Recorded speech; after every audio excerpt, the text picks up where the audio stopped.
অনেকেই আমাকে প্রশ্ন করে থাকেন আইএলটিএস এ সবচেয়ে কঠিন মডিউল কোনটি। আমরা জানি যে আইএলটিএস পরীক্ষায় টোটাল 4টি মডিউল থাকে, স্পিকিং, রিডিং, রাইটিং এবং লিসনিং।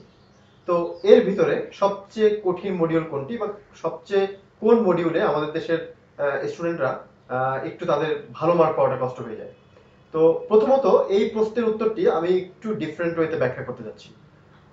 আসলে আমরা যদি মানুষকে ক্যাটাগরাইজ করি তাহলে ভাষা ব্যবহারের দিক থেকে তাহলে মানুষ সাধারণত দুই টাইপের হয়ে থাকে ভাষা ব্যবহারের দিক থেকে। একটা টাইপ হচ্ছে আমরা যেটাকে বলি হচ্ছে ইন্ট্রোভার্ট টাইপ এবং আরেকটা টাইপ হচ্ছে extrovert type. So what is the difference between the introvert and the extrovert? Introvert হচ্ছে যারা একটু কথা কম বলে, যারা একটু চুপচাপ থাকে। আর আরেক ধরনের মানুষ হচ্ছে যারা একটু এক্সট্রোভার্ট বা যারা একটু কথা বেশি বলে, একটু যেখানে যায় কথা দিয়ে মানুষকে ডোমিনেট করার চেষ্টা করে। তো এই দুই দুই ধরনের লোক আমাদের সমাজে পাওয়া যায় বা যে কোনো সমাজেই পাওয়া যায়।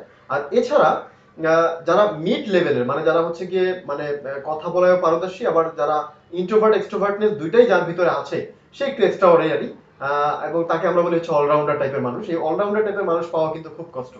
তাহলে আমরা প্রথমে আসি যে ইন্ট্রোভার্ট টাইপের মানুষ এবং এক্সট্রোভার্ট টাইপের মানুষগুলো আইএলটিএস প্রিপারেশনের ক্ষেত্রে কিছু বেনিফিট দুই পক্ষই পায়। এটা কি ধরনের পায়? প্রথমে আসে হচ্ছে ইন্ট্রোভার্ট টাইপের মানুষ যারা সাধারণত ইন্ট্রোভার্ট টাইপের যারা, তারা একটু চিন্তাশীল বেশি হয়, তারা একটু কথা কম বলে এবং তারা একটু চিন্তা করতে বেশি পছন্দ করে।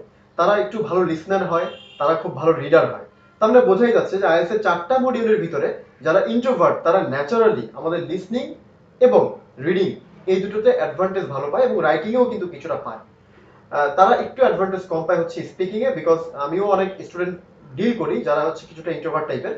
তাদেরকে দিয়ে স্পিকিং এ ভালো মার্কস তোলাটা খুব টাফ, কারণ তারা প্র্যাকটিস করতেই চায় না।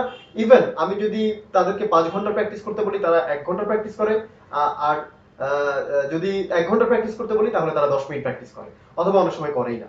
তো এই কারণে ইন্ট্রোভার্ট ক্যারেক্টারগত দিক থেকে যেহেতু ইন্ট্রোভার্ট মানুষ কথা একটু কম বলতে চায়, তাই তাদের ক্ষেত্রে যেটা হয় সেটা হচ্ছে কি তারা আসলে স্পিকিং এর ক্ষেত্রে মানে অ্যাডভান্টেজটা একটু কম পায়, বাট রিডিং, রাইটিং, লিসনিং এর ক্ষেত্রে অ্যাডভান্টেজটা কিন্তু ভালো পায়, মোটামুটি ভালো পায় তারা, এবং এটাতে মনোযোগ দিতে পারে, এটাতে ধৈর্য ধরে এটাতে প্র্যাকটিস তারা করতে পারে। এই কারণে ইন্ট্রোভার্ট টাইপের মানুষের ক্ষেত্রে এই তিনটাতে মার্ক একটু ভালো ক্যারি করে যদি তারা প্র্যাকটিস ভালোভাবে করতে পারে। আর এবার আসছে এক্সট্রোভার্ট। তার মানে আলটিমেটলি বোঝা যাচ্ছে ইন্ট্রোভার্টের ঠিক অপোজিটটাই হচ্ছে এক্সট্রোভার্ট টাইপের মানুষ।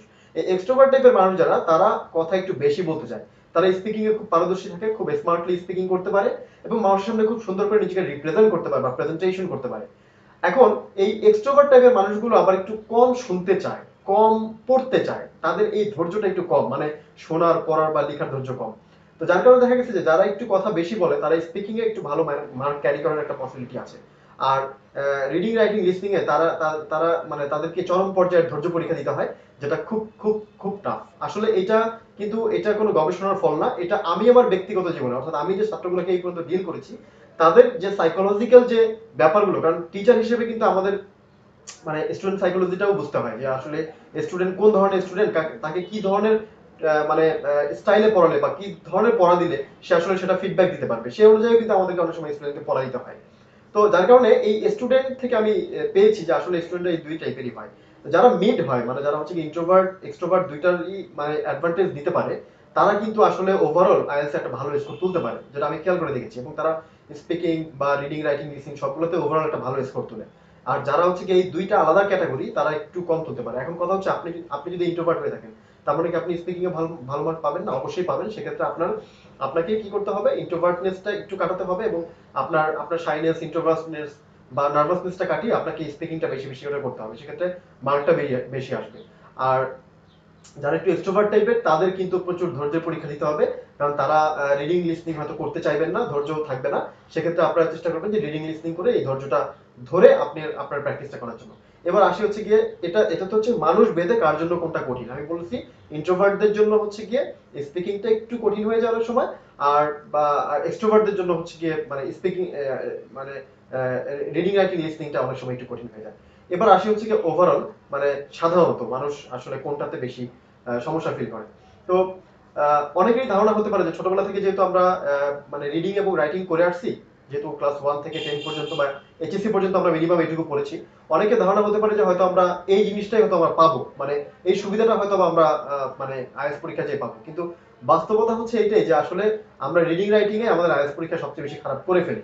বিশেষ করে যারা বাংলা মিডিয়াম থেকে পড়াশোনা করেছে, বাট ওইরকম মানে ইংরেজির প্রতি জোর কম দিয়েছে, বা যারা মাদ্রাসা কিংবা আদার যেগুলো থেকে মানে যেসব যে শিক্ষা ব্যবস্থায় হচ্ছে ইংরেজির প্রতি একটু কম জোর দেওয়া হয়েছে, তারা একটু পিছিয়ে থাকে। তো তাদের এটা আসলে মানে রিডিং এবং রাইটিং এর ক্ষেত্রে বেশি পিছিয়ে থাকে। রিডিং এর ক্ষেত্রে পিছিয়ে থাকার পেছনে একটা বড় কারণ হচ্ছে যথেষ্ট পরিমাণে ভোকাবুলারি না জানার কারণে। আরেকটা কারণ হচ্ছে যে সে যদি তার ভিতরে যদি রিডিং স্কিলটা না থাকে, ভোকাবুলারি জানলো কিন্তু সে রিডিং করে বুঝতে পারে না, তাহলেও সেক্ষেত্রে রিডিংটা সমস্যা হয়। আর রাইটিং এর ক্ষেত্রে হচ্ছে যে গুছিয়ে লেখার একটা ব্যাপার থাকে, আমাদের প্রচুর গ্রামার মিস্টেক হয়, স্পেলিং মিস্টেক হয়, তো এই মিস্টেক গুলো কভার করে তারপরে লিখতে হয়। সো এগুলোর ব্যাপারে আমরা বেশ মানে আমরা যারা বাংলাদেশে যারা পরীক্ষা দিচ্ছে বা বাংলাদেশে যারা পরীক্ষা দিচ্ছে তারা কিন্তু খুবই মানে এই ব্যাপারগুলোতে আমরা খুবই সমস্যা ফিল করি।